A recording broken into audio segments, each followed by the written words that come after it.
Ini dia Detan, pemirsa kuasai bola. Detan, Hanan.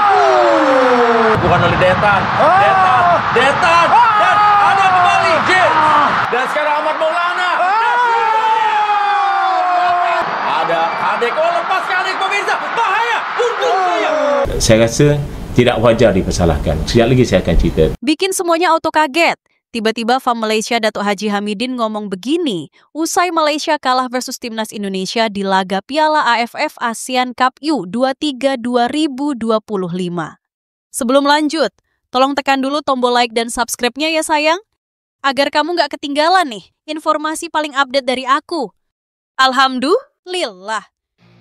Bikin semuanya auto kaget. Tiba-tiba FAM Malaysia Datuk Haji Hamidin ngomong begini, usai Malaysia kalah versus Timnas Indonesia di laga Piala AFF ASEAN Cup U23 2025. Kekalahan menyakitkan yang dialami Timnas Malaysia U23 dari Timnas Indonesia U23 dalam laga penentuan Grup A Piala AFF U23 2025 menuai sorotan tajam, termasuk dari orang nomor 1 di Federasi Sepak Bola Malaysia FAM, Datuk Haji Hamidin Mohd Amin.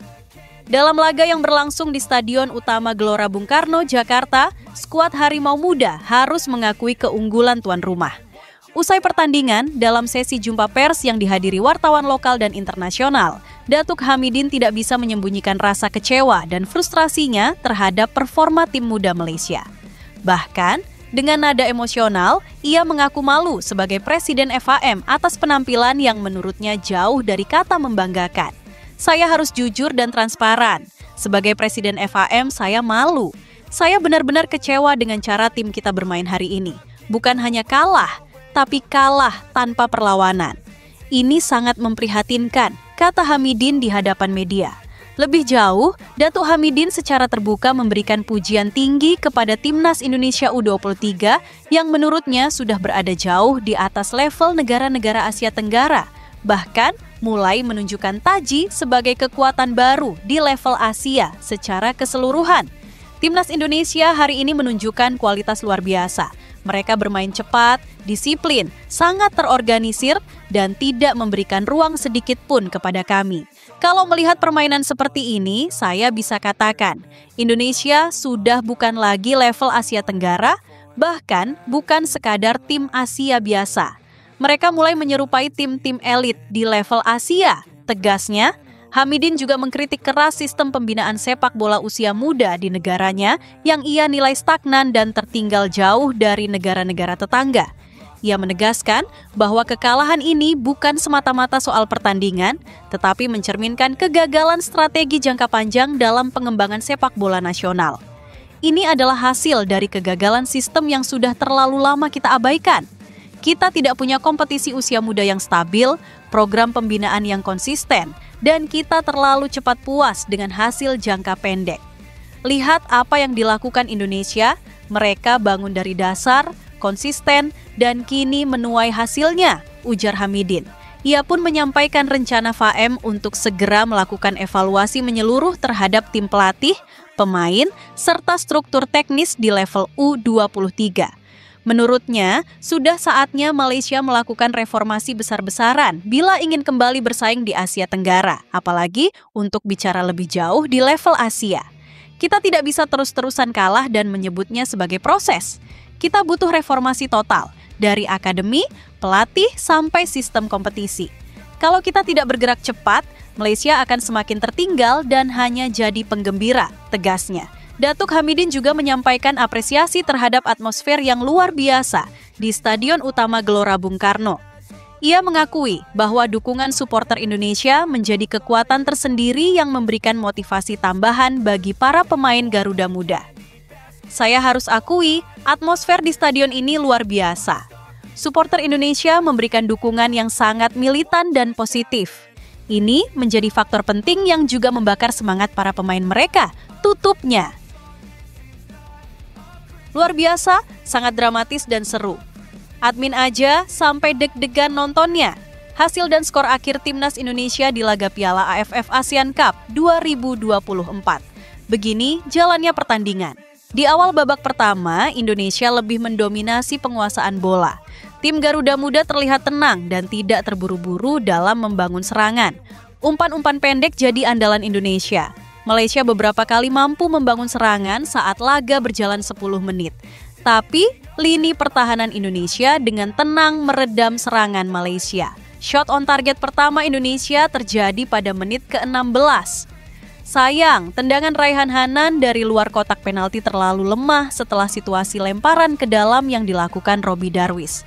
Dominasi permainan terus dipegang Indonesia hingga laga memasuki menit ke-30. Namun, tim asuhan Gerald Vandenburg terlihat tidak tenang ketika menguasai bola di sepertiga akhir pertahanan Malaysia. Absennya Arkan Fikri membuat Indonesia terlihat kurang tenang saat menguasai bola. Sebaliknya, Malaysia tidak pernah terpancing untuk naik dan disiplin menjadi posisi. Malaysia memiliki satu strategi di babak pertama, yakni melakukan long ball dengan Fergus Tierney sebagai target. Berharap pemain berdarah Skotlandia itu bisa menahan bola sambil menunggu rekan setimnya datang untuk memulai serangan. Hingga menit ke-45 hampir tidak ada peluang emas yang diciptakan timnas Indonesia U23. Untuk skor akhir kalian bisa lihat di judul dan thumbnail video ini ya guys. Astaga, kabar buruk.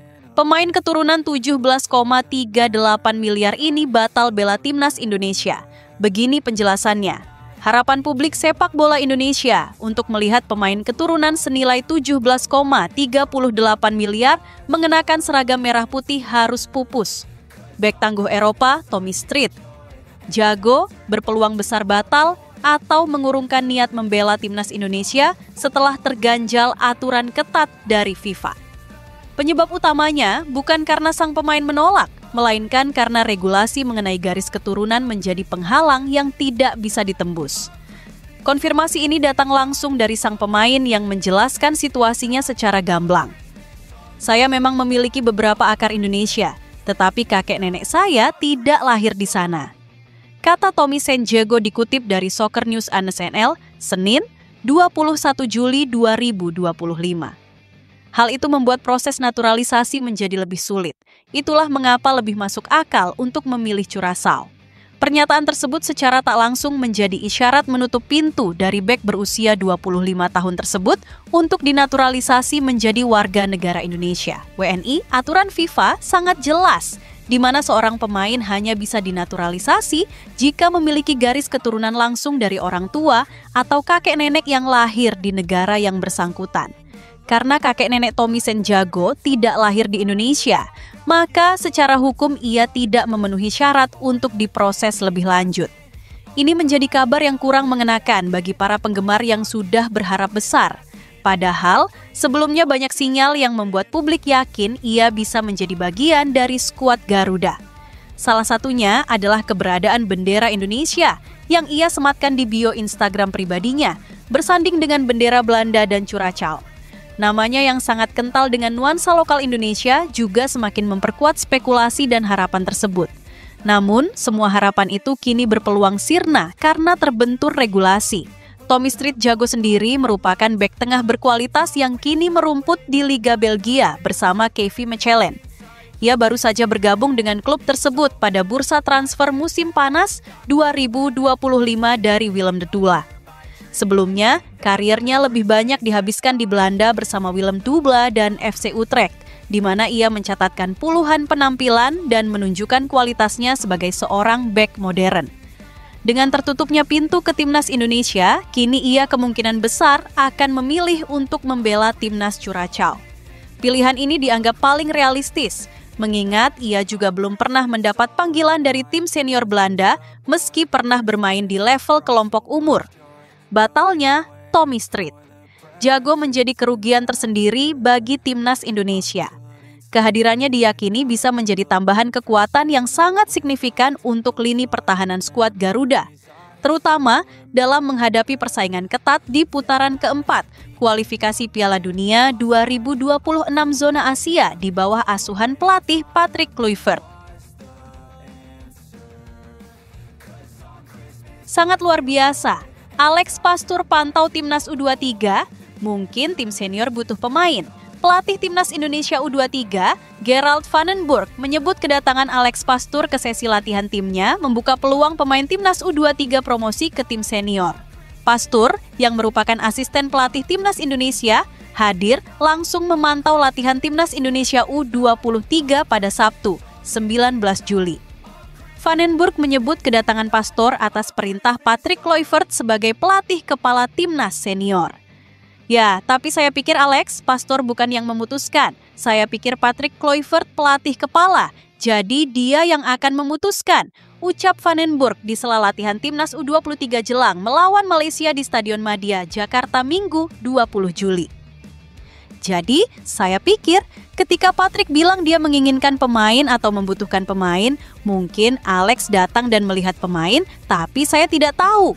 Katanya menambahkan, Alex Pastoor dan Patrick Kluivert juga menyaksikan langsung pertandingan Timnas Indonesia U23 saat mengalahkan Filipina di Stadion GBK, Jumat 18 Juli.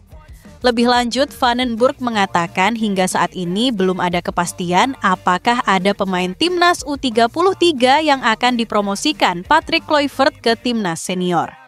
Sampai saat ini belum ada yang terjadi dan jika kami bisa membantu tim senior lolos ke Piala Dunia, maka Patrick bisa mendapatkan semua pemain saya. Sejujurnya, saya tidak peduli. Karena saya pikir itu yang paling penting, di mana kami bisa memberikan sesuatu, maka kami senang dan bangga, ujar Vandenburg. Salah satu pemain Timnas Indonesia U23 yang santer berpeluang naik ke tim senior adalah Jens Raven.